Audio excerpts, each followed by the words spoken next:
Salmo 54, nos diz assim a palavra do Senhor. Ao mestre de canto, salmo didático para instrumento de cordas, de Davi, quando os zifeus vieram dizer a Saul: não está Davi homiziando entre nós? Ó Deus, salva-me pelo teu nome e faze-me justiça pelo teu poder. Escuta, ó Deus, a minha oração, dá ouvidos às palavras da minha boca. Pois contra mim se levantam os insolentes e os violentos procuram tirar minha vida. Não tem Deus diante de si. Eis que Deus é o meu ajudador. O Senhor é quem me sustenta a vida. Ele retribuirá o mal aos meus opressores. Por tua fidelidade, dá cabo deles. Oferecer-te-ei voluntariamente sacrifícios. Louvarei o teu nome, ó Senhor, porque é bom, pois me livrou de todas as tribulações, e os meus olhos se enchem com a ruína dos meus inimigos. Vamos orar? Meu Deus, meu Pai misericordioso, Senhor bondoso, nesse momento, Senhor, nos encontramos na Tua presença, com os corações alegres, em saber que o Senhor dispôs esse lugar e esse momento para adorarmos ao Senhor, e que o Senhor está atento, meu Deus, à nossa adoração. Recebe, Senhor, os nossos louvores, recebe, Senhor, as nossas orações, e nesse momento, Senhor, que temos a Tua palavra aberta diante dos nossos olhos, aclara nossa mente também, Senhor. Nos faz entender a Tua palavra, nos orienta, nos conduz e nos ensina, meu Pai. No nome santo de Jesus é que nós te rogamos isso. Amém.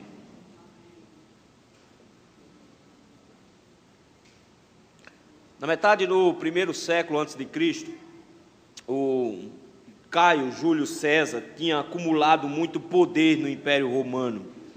E ele estava tão poderoso que, de alguma forma, ele começou a mexer com a aristocracia. E muitos começaram a ficar preocupados, porque pensavam eles que ele iria derrubar o Senado, ia reimplantar a monarquia. Por conta disso, com essa impressão de que ele ia reerguer a monarquia, os próprios senadores, na época chamados libertores, começaram a pensar em como deter Júlio César. Vem aí a ideia, então, de um deles se levantar contra Júlio César e cometer um assassinato. Esse foi o plano logo no início. No dia 15 de março do ano de 44 a.C., começaram a reunião dentro do Senado, já pretendendo matar Júlio César. Um amigo dele, chamado Marco Antônio, corre, avisa que está havendo uma reunião e um alvoroço lá no Senado. Vem Júlio César para ver o que estava acontecendo. Chegando lá no Senado, Marco Antônio já ficou do lado de fora, com medo de entrar, porque ele viu que o alvoroço estava grande lá dentro. Já logo de entrada, um dos senadores se levanta dizendo que tinha um documento para ser tratado, que César precisava tratar aquele documento. Enquanto isso, cercaram César por todos os lados. Ele já tinha dito que não ia atender o documento era pedindo para que o irmão dele voltasse do exílio, disse que não ia tratar do documento. Um dos senadores já deu um empurrão nele, pegando pelo pescoço, e ele já ficou estressado, dizendo que aquilo era violência e não podia acontecer aquilo. Um outro, chamado Cimbro, se avança contra ele, até que um deles, chamado Casca, que era quem tinha planejado tudo, avança contra ele com um punhal. Ele, muito mais rápido, pegou o punhal na mão ainda, segurou o braço de Casca. Casca pede ajuda aos outros. E naquele momento, todos os senadores avançam com punhais para cima de Júlio César. Pelo menos 60 homens participaram daquele assassinato. Mais tarde se destacou que ele levou 23 facadas. Conta-se alguns historiadores, entre eles um chamado Suetônio, de que Júlio César disse uma última palavra. Ele disse: até você, criança. Mas muita gente acha que ele não disse nada. Mas uma frase ficou muito famosa, porque entre os senadores estava um que era muito próximo dele. Na verdade, o filho adotivo dele, chamado Brutus. E Brutus foi um dos que matou a Júlio César. E a frase ficou famosa: na boca de William Shakespeare, quando fez uma peça teatral chamada Júlio César. Ele colocou uma frase na boca de Júlio César que ficou marcada até hoje, que é: até tu, Brutus. A gente ainda usa esse termo. A dor de Júlio César, na verdade, foi ver que não só ele foi traído por aqueles que eram seus pares, mas a dor de Júlio César estava principalmente de que ele foi traído pelo próprio filho, que o próprio filho armou para matá-lo. E, queridos, todos nós já enfrentamos de alguma forma algum tipo de traição, algum tipo de apunhalar pelas costas. Nós já fomos apunhalados uma vez ou outra, pelo menos uma vez na vida. Já passamos por decepções graves, mas quando essas decepções e traições vêm de pessoas muito próximas a nós, isso se torna muito mais difícil de lidar. E é justamente isso que o Salmo de número 54 está tratando. Ele está tratando de uma traição como nenhuma outra. Esses salmos, junto com o Salmo 52, o 53 e o 54, estão interligados. Se os irmãos estão lembrados, o 52 foi quando Davi foi traído por Doeg, o edomita. Esse não era nem de Israel, mas ele já tinha deduzido que esse camarada era um traidor. E ele estava fugindo de Saul, então ele foi perseguido por Saul porque Doeg o acusou, e porque os sacerdotes não sabiam que estavam ajudando Davi, findou que toda uma cidade de sacerdotes foi morta por causa dessa situação. E Davi escreve o Salmo 52, num texto baseado em 1 Samuel 22, quando ele foi perseguido por Saul por causa da traição de Doeg. Quando nós andamos um pouquinho mais, ainda em 1 Samuel 22, nós vamos ver que Davi é traído por outra pessoa. Ele também é enxotado por Nabal, um homem que o próprio nome já dizia, era um tolo, que deixou Davi extremamente furioso, porque não queria aceitar Davi, e por causa da traição de Nabal, e porque Nabal era um homem insensato, Davi escreve o Salmo 53, e fala de um homem tolo, que não conhece a Deus, que se corrompe e que igualmente trai. O Salmo 54 é também um caso de traição. Da mesma maneira, são todos capítulos próximos um do outro. O que aconteceu aqui, na verdade, meus irmãos, é que Davi estava fugindo de Saul e foi para uma região de deserto chamada Zifé. E dentro dessa região havia um grupo da tribo de Judá. E quem morava ali era justamente o pessoal de Zife, chamado no texto aí de Zifeus. Eles eram da tribo de Judá. O mais terrível nisso tudo é que o texto vai nos dizer logo um pouquinho antes que Davi os protegeu dos filisteus. Davi, junto com os seus homens, organizou uma brigada e protegeu os zifeus dos filisteus. Não só uma vez, mas se você chegar no capítulo 25 por 26, Davi protege os zifeus 2 vezes. Por 2 vezes Davi arriscou o pescoço para proteger os zifeus. E o que é que os zifeus fazem? O texto nos diz que eles, morando a cerca de 25 quilômetros do Hebrom, de onde Davi estava escondido, eles disseram: Davi está morando com a gente. E mandaram avisar a Saul dizendo: Davi está morando aqui próximo e a gente pode dizer onde é. E aí é quando Saul vai procurar Davi para matar por conta dos zifeus. Davi de novo está sendo traído. De novo, mas agora é diferente. Porque lá no Salmo 52 era um edomita. No Salmo 53 era um louco, era um tolo, um homem ignorante. Aqui no 54 não. Aqui no 54 é um irmão. Aqui quem está traindo é alguém da tribo de Judá, da mesma tribo que Davi. É alguém que era seu irmão de sangue. Davi então, sentido, doído por causa dessa traição, daí angustiado por causa dessa situação, escreve o Salmo 54.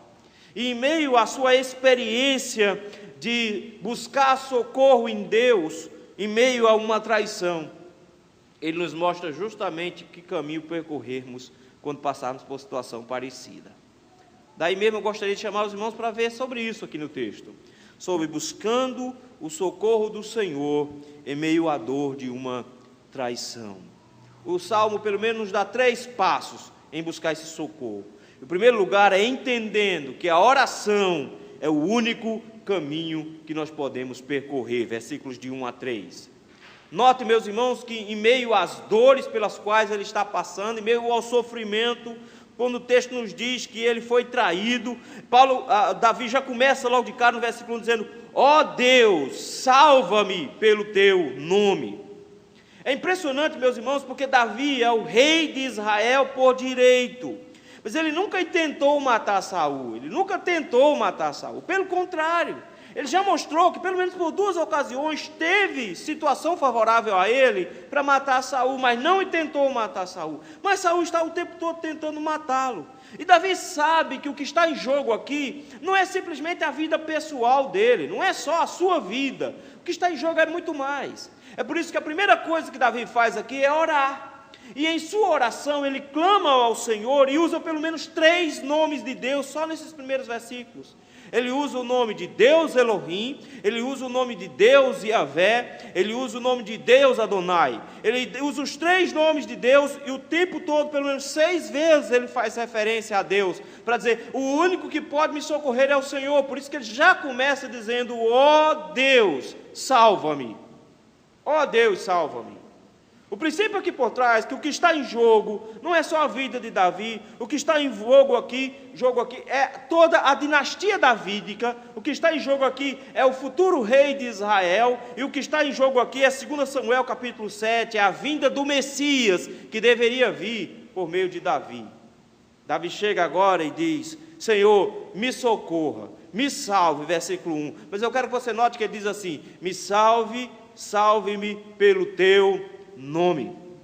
Ele conhece o Senhor, ele sabe das promessas do Senhor, ele sabe o que o Senhor tem preparado para ele, para o seu povo, ele sabe que o Senhor tem cuidado com o nome dele, que o Senhor zela pelo nome dele, e ele começa a sua oração dizendo: Senhor, me salve por amor da sua reputação, me salve porque o seu nome está em jogo. O Senhor é quem está sendo ferido em meio a essa perseguição. E ele inicia a sua oração mostrando que o seu plano não é necessariamente pensando em si. Ele não quer se livrar das angústias. O que ele quer, na verdade, é fazer o nome de Deus glorificado.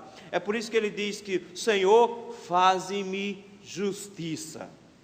Ele já tinha dito para Saul: me diga o que eu fiz de errado para que eu me corrija. Saul não tinha nada para dizer, porque ele não tinha feito nada de errado. Portanto, ele era um injustiçado. Versículo 1, ele diz: Senhor, me faz justiça pelo teu poder. O clamor dele, meus irmãos, mais do que por escapar, é por ser julgado, e julgado de forma prática. O que Davi quer? Davi quer que o Senhor intervenha, e que os traidores sejam desmascarados, e que Deus prove por A mais B de que Davi é inocente da situação. E só há um jeito de lidar com essa situação, é orando. Ele clama ao Senhor dizendo: Senhor, eu preciso que o Senhor tome a minha causa e faça justiça. Daí então, versículo número 2, ele diz: escuta, ó Deus, a minha oração, dá ouvidos às palavras da minha boca. Ele diz: Senhor, eu só posso recorrer ao Senhor, só o Senhor pode me socorrer. É interessante esse fato, meus irmãos, que em meio às situações difíceis, em meio a uma traição, que foi o caso aqui, ele não foi para o Facebook reclamar, falar que todo mundo é igual, o pessoal é traidor. Ele não foi fazer um textão e publicar na internet. Ele não foi procurar um amigo para desabafar, para dizer quanto foi traído e como a traição foi dolorosa. Ele busca a única pessoa que pode realmente dar resultado para o problema. Ele busca o Senhor e diz: Senhor, me escute em oração. Escute a minha oração, escute o meu clamor, e escute porque os homens são muito maus. Versículo número 3. Ele diz: porque contra mim se levantam os insolentes. A palavra insolentes, ou em outra versão arrogantes, para nós é uma palavra difícil de entender, porque para nós ele está descrevendo o caráter desses homens aqui. Mas na verdade esse termo aqui foi usado também em Jó capítulo 19, e lá foi usado para descrever a família e os amigos de Jó. Então eram pessoas próximas a ele. O que ele está colocando aqui é que são pessoas semelhantes a ele, pessoas que são da mesma família que ele, mas que são traidores dele.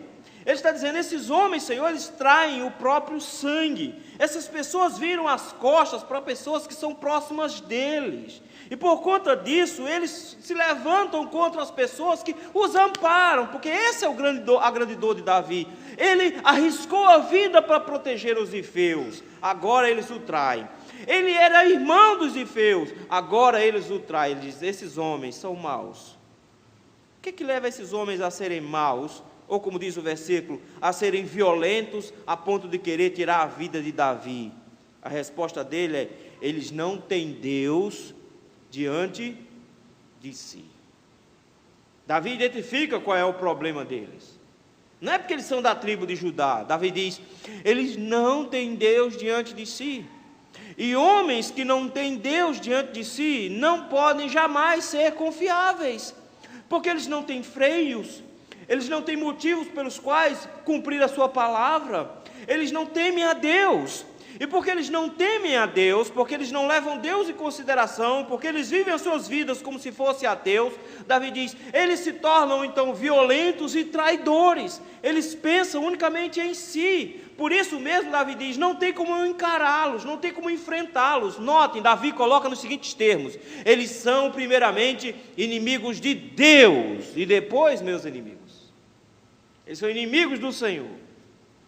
E é por isso mesmo que Davi, nessa oração, apresenta o fato de que o que ele deseja é que o Senhor intervenha, que o Senhor tome providência. Ele sabe que Deus é fiel para fazer isso, ele sabe que Deus prometeu coisas a ele, ele sabe do cuidado que Deus tem para com ele, e ele recorre a Deus dizendo, Senhor, é só o Senhor que pode nos vingar, é só o Senhor que pode tomar providência, é só o Senhor que pode ir à frente. E é por isso mesmo que ele diz, é o Senhor que eu recorro, é ao Senhor que eu busco, é ao Senhor. Ele crê no Senhor. Isso é importante, meus irmãos, porque quando a gente se sente traído, quando a gente se sente angustiado por causa das pessoas, o grande princípio por trás que o salmista nos ensina é o mesmo princípio que Jesus vai ensinar. Só tem uma coisa a fazer: ao invés de reclamar com os outros, a espalhar para todo mundo que fulano te traiu, ele diz, você tem que contar é para Deus. Temos que aprender a contar nossas dores, nossas decepções e nossas angústias para Deus. Nós contamos para todo mundo e, por último lugar, quando a gente lembra, a gente conta para Deus. Davi chega e diz, o primeiro ato que a gente pratica é o ato da oração. Nós oramos e contamos para Deus. Nós vamos dizer tudo a Deus, como diz uma música. Mas não só isso, buscando o socorro do Senhor, em meio à dor de traições. Em segundo lugar, entendendo que o Senhor é o nosso maior ajudador em toda e qualquer situação. Vejam aí versículos 4 e 5.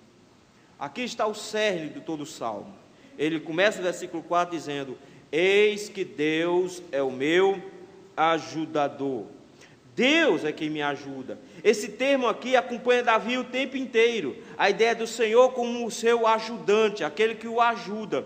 Por exemplo, é ele que vai destacar em 1 Samuel capítulo 7, dizendo, usando a palavra Ebenezer, até aqui nos ajudou o Senhor. Ele diz, é o Senhor que nos ajuda. Aquele que nos ajuda em toda e qualquer situação é Deus. O que ele mostra aqui, queridos, é que ele crê no Senhor. Ele confia no Senhor, e ele sabe que em toda e qualquer situação ele pode contar com o Senhor. Especialmente aqui, quando ele coloca aqui do Senhor como meu ajudador, ele não está dizendo que ele é o único ajudador. E aí parece até estranho, porque ele coloca como se ele fosse um dos ajudadores. Davi, na verdade, tinha vários outros ajudadores. Tinha 600 homens ao seu lado. Não só isso, se você pegar o texto, logo o seguinte, lá de 1 Samuel, você vai descobrir em 1 Samuel 23, que quem vai visitá-lo e ajudá-lo é Jonatas, o seu amigo. Ele tem um outro ajudador, mas o grande princípio aqui, ele diz, é que eu confio plenamente em Deus para me ajudar. Essa confiança que ele possui no Senhor, essa certeza que ele tem no Senhor à sua mão, faz com que ele seja capaz de não querer tomar as providências sozinho. Ele não tenta tomar satisfação sozinho. Ele podia fazer isso.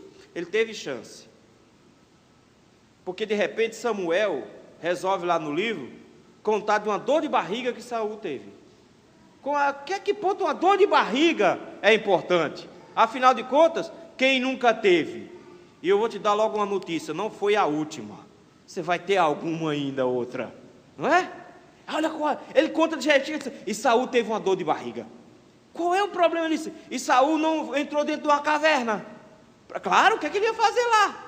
Ele ia se aliviar, era isso que ele ia fazer. E o texto nos diz que Davi teve a oportunidade de pegar um homem com as calças arriadas e matá-lo sem nenhuma chance de defesa. Davi podia ter acabado com a situação naquela hora. Davi corta um pedaço da roupa de Saul e volta e diz: eu podia ter te matado, mas eu não fiz isso, porque não sou eu que vou me vingar. Ele chega e diz: eu coloquei nas mãos do Senhor, eu depositei nas mãos de Deus. Versículo 5: Ele retribuirá o mal aos meus opressores. O que é que os crentes fazem?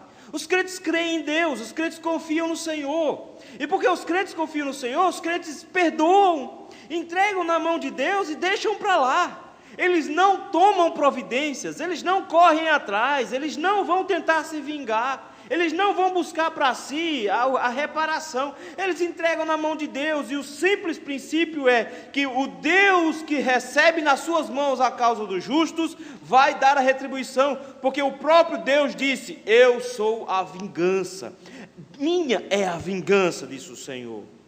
É por isso que lá em Romanos o apóstolo Paulo diz exatamente isso: não vos vingueis a vós mesmos, mas dai lugar a ira. Em outras palavras, entregue a Deus. Davi está nos ensinando, meus irmãos, que em meio a traições, em meio a situações difíceis, em meio a angústias de ser perseguido, maltratado e traído, ele diz: não busque se vingar, não busque resolver o seu próprio problema, não, entregue a Deus. E aqueles que não se arrependerem diante do Senhor por ter traído um servo do Senhor, serão punidos de forma muito severa pelo Senhor. É por isso que ele diz: o Senhor é quem vai retribuir o mal aos meus opressores. Por quê? Por tua fidelidade dá cabo deles. O princípio da fidelidade é que Deus é fiel, ou seja, Deus é confiável. Eu posso confiar plenamente no Senhor. Mesmo que homens se levantem contra nós, mesmo que demônios se levantem contra nós para nos destruir, eles não haverão de prevalecer, diz o texto, porque o Senhor Deus é o nosso ajudador. É o Senhor em quem nós confiamos, e é nele que nós entregamos tudo, é para ele que nós entregamos todas as nossas causas. Nós não nos vingamos, nós não buscamos vingança, nós entregamos para o Senhor e deixamos para lá. Mas isso nos leva, meus irmãos, a um terceiro aspecto aqui no texto: buscando o socorro do Senhor em meio à dor da traição. Em último lugar, entendendo que é no Senhor que nós mantemos firmes a nossa esperança. Versículos 6 e 7. Versículo 6, ele começa de uma forma interessante. Ele começa assim: oferecer-te-ei voluntariamente sacrifícios. Ele está fugindo. Meu irmão, ele não pode nem pisar o pé em Jerusalém, ele não pode nem pisar o pé em Siló, ele não pode pisar o pé perto da casa do Senhor, ele não pode ir para lá porque ele está fugindo. Ele ainda vai passar alguns anos fugindo de Saul, ele não vai ficar solto assim tão rápido, não vai ser tão simples ele voltar para dar ao Senhor sacrifícios. O mais impressionante disso aqui é que ele não está dizendo que vai pagar voto, porque ele não fez nenhum voto ao Senhor para o Senhor o livrar dessa situação. Isso aqui não é um voto, isso aqui é uma declaração de fé. Ele está dizendo: eu vou oferecer sacrifícios voluntários quando isso aqui acabar. Ele está dizendo: eu creio que o Senhor vai estar à frente, e eu desde já agradeço. Desde já, eu já sou grato ao Senhor. Ele antecipa a sua vitória, reconhecendo de que Deus vai manter firme a sua promessa. Ele diz: eu vou oferecer sacrifícios, não porque eu sou obrigado, mas sacrifícios voluntários. Voluntários. Eu louvarei o teu nome, Senhor. Eu vou te louvar. Em meio a toda essa situação de traição e de perseguição, Davi diz: o Senhor é bom. Eu vou louvar o Senhor agora e vou louvar o Senhor no futuro. Eu vou oferecer sacrifícios de ações de graças ao Senhor no futuro, porque eu confio plenamente de que a minha esperança está aguardada no Senhor, e Ele manterá a minha esperança no meu coração. Sabe por quê? Olha o que ele faz no versículo 7. Retrospectiva passada. Uma coisa muito parecida com o que Jeremias fez quando viu Jerusalém sendo sitiada e derrubada. Quero trazer à memória o que me pode dar esperança. Ele diz aqui: o Senhor me livrou, pois me livrou de todas as tribulações. O Senhor já o tinha livrado outras vezes.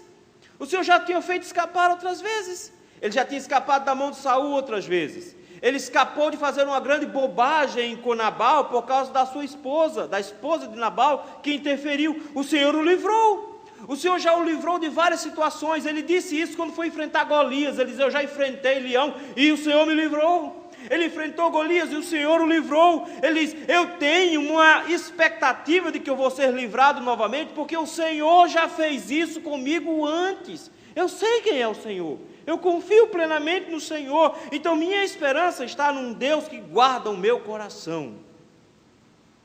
Paulo faz a mesma coisa quando escreve a segunda carta a Timóteo. Lá no finalzinho da carta, ele disse: quando eu estive em Roma pela primeira vez me defendendo, ninguém esteve ao meu lado, só o Senhor esteve comigo. Mas o Senhor me livrou da boca do leão. O Senhor não me deixou perecer naquele dia. Ele diz: o Senhor vai me livrar de novo agora. Aí você pode pensar, ele estava pensando em sair da prisão. Ele disse: não, o Senhor vai me livrar de novo agora, me levando para o céu. Mas até a morte para o crente é um livramento. A morte para o crente não é um castigo. A morte para o crente é o fim de suas dores. Paulo diz: a morte para mim é Deus me livrando. Davi diz: o Senhor me livrou de todas as tribulações. Eu nunca passei por um problema que o Senhor não tivesse me dado condições de sair dele. E porque ele viu isso do Senhor, ele mantém sua esperança de que o Senhor vai fazer de novo no final do versículo 7. E os meus olhos se enchem com a ruína dos meus inimigos. Eu vou ver a minha vitória final. Eu vou ver tudo no final. Queridos, esse salmo tem pelo menos duas aplicações bem distintas. Uma primeira aplicação, Matthew Henry coloca isso de forma muito bonita. Diz: é impossível olhar para o Salmo 54 e não ver a obra de Jesus Cristo. É impossível não ver os irmãos de Jesus traindo a Jesus. Jesus foi traído, meus irmãos, por muita gente. Primeiramente, ele foi traído pela multidão, que no início da semana estava dizendo: hosana ao filho de Davi, mas no final de semana estava dizendo: crucifica-o, crucifica-o, crucifica-o. Ele foi abandonado por todos os seus. A Bíblia nos orienta, nos ensina de que todos os seus discípulos fugiram quando ele foi atacado. Um dos seus discípulos, Judas, o traiu, beijando com símbolo de carinho, traiu a Jesus. Um outro discípulo, que era todo machão, que disse que morria se fosse necessário, mas nunca trairia o Senhor, o próprio Jesus já o tinha advertido que ele iria trair 3 vezes antes do galo cantar. E foi isso que ele fez, traiu Jesus 3 vezes antes do galo cantar. Todos traíram Jesus.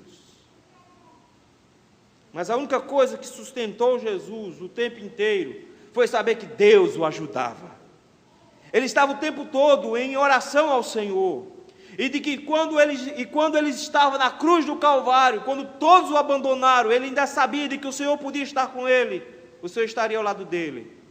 E ele ora pelos seus inimigos. Ele ora rogando que o Senhor os perdoe. Não guarda em seu coração rancor contra aqueles que o matavam.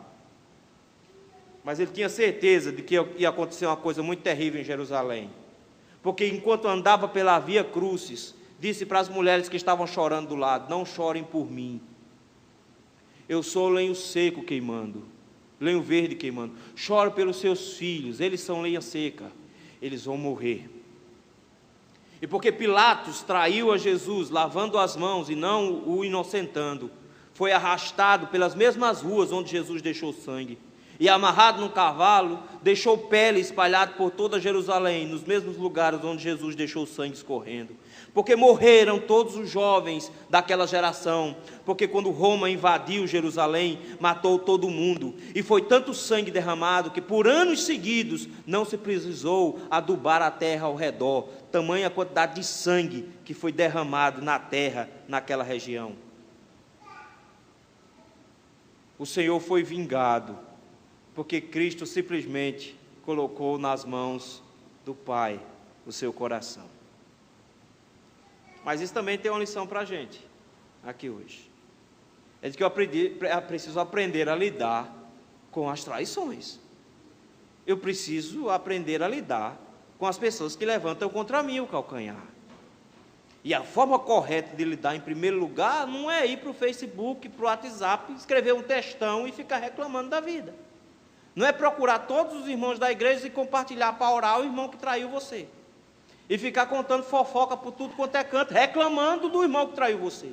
Ele só tem uma pessoa que precisa ouvir das dores da sua traição, que é o Senhor. A gente precisa aprender a colocar os nossos problemas em oração primeiro, antes de qualquer coisa. Ele nos ensina, meus irmãos, que se você foi traído por alguém, comece a orar ao Senhor. Em segundo lugar, aprenda a confiar no Senhor. Ah, pastor, mas porque eu não foi o Senhor, eu fui traído lá no meu trabalho, e eu fiquei desempregado por conta disso. E daí, meu irmão? E daí, qual é o problema? Continue confiando no Senhor. Se traição no trabalho aconteceu e você perdeu promoção, ou você perdeu o emprego por causa de uma traição, continue confiando no Senhor, é Ele o seu ajudador, e não o seu próprio braço. Ou você acha que o emprego que você conseguiu é porque seu currículo era bom? Tem um bocado de engenheiro, arquiteto, gente com formação muito boa aí, tentando arranjar um trabalho, não arranja. Com um currículo excelente, mas não arranja, porque quem nos dá o sustento é o Senhor. E a gente precisa entender que nós temos que confiar no Senhor e entregar tudo nas mãos do Senhor. E depositar nas mãos dEle aqueles que se levantam contra nós, aqueles que tentam nos ferir, entregar ao Senhor. Primeiramente dizendo: Senhor, se o Senhor tem algum plano, salva aquele miserável. Salva para que ele vire meu irmão em Cristo para me trair, para de me maltratar.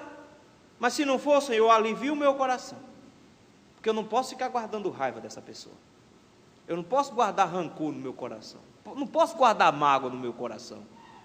Não é porque a mágoa faz mal a mim, não é porque a mágoa faz mal a mim, a mágoa impede o meu relacionamento com Deus, isso é muito pior. Não perdoar o meu irmão me impossibilita de ser perdoado por Deus, isso é muito pior. Eu preciso perdoar, mas eu entrego na mão do Senhor. E o que é que eu faço? Depois de ser traído, maltratado e angustiado assim, ele fez: você louva ao Senhor, meu filho, porque Deus é bom. Você louva ao Senhor, porque Ele vai resolver os seus problemas tudo no final. Porque no final das contas Ele vai dar cabo de todos os nossos inimigos. Ou eles vão se tornar os nossos irmãos em Cristo, ou eles vão para o inferno, não tem problema. Eles vão ser resolvidos o problema deles. Deus vai dar cabo de tudo no final. Ele diz: então descanse e louve a Deus, glorifique ao Senhor pela vitória que o Senhor ainda vai te conceder. Do mesmo jeito que Jesus, ainda na cruz, anteviu aqueles que seriam salvos e se alegrou nisso. Veja o Senhor com antecedência e louve ao Senhor com antecedência, mesmo que as situações não mudem. Mas existe um último aspecto que eu gostaria de destacar aqui, juntando os dois. É que nós somos traidores. É que nós somos traidores. Nós traímos o Senhor o tempo inteiro. Nós somos os responsáveis por Ele estar na cruz. Nós traímos o Senhor. Mas aqueles traidores que se rendem aos pés de Cristo, Ele perdoa e traz para junto de si e restaura completamente. Nosso desafio hoje, então, é olhar para Cristo na cruz do Calvário, sendo traído e entregando tudo nas mãos do Senhor, mas ao mesmo tempo, no seu perdão, restaurando o bando de traidor que somos nós, e sendo restaurados à sua plena comunhão, de tal maneira que hoje de noite Ele botou uma mesa para a gente comer com Ele. Não é uma questão só de, não, eu perdoo, mas ele fica lá e eu fico aqui. Isso não é perdoar, não. Perdão é quando ele bota a mesa e diz, vem jantar comigo. Vem ceiar comigo. Júlio César foi traído. Foi traído pelo próprio filho. Jesus Cristo foi traído pelos apóstolos, por 2 deles, muito próximo dele. Nós traímos o Senhor, mas nós também somos traídos. Se formos traídos, ao invés de se queixar e dizer, até tu, a gente diz tudo para o Senhor. A gente conta para Deus o que é que está acontecendo. E conta para o Senhor na certeza de que o Senhor vai tomar as providências. E louva a Deus, porque Deus é quem cuida de nós. E agradece a Deus, porque eu era um traidor. E o Senhor me restaurou e me adotou. De forma que eu, um antigo traidor, perseguidor, se tornou filho para poder cear com Ele. Que Deus nos ajude a lidarmos com as traições da mesma forma como Cristo lidou com a nossa. Deus nos abençoe. Vamos cantar ao Senhor. Hino Vera Páscoa.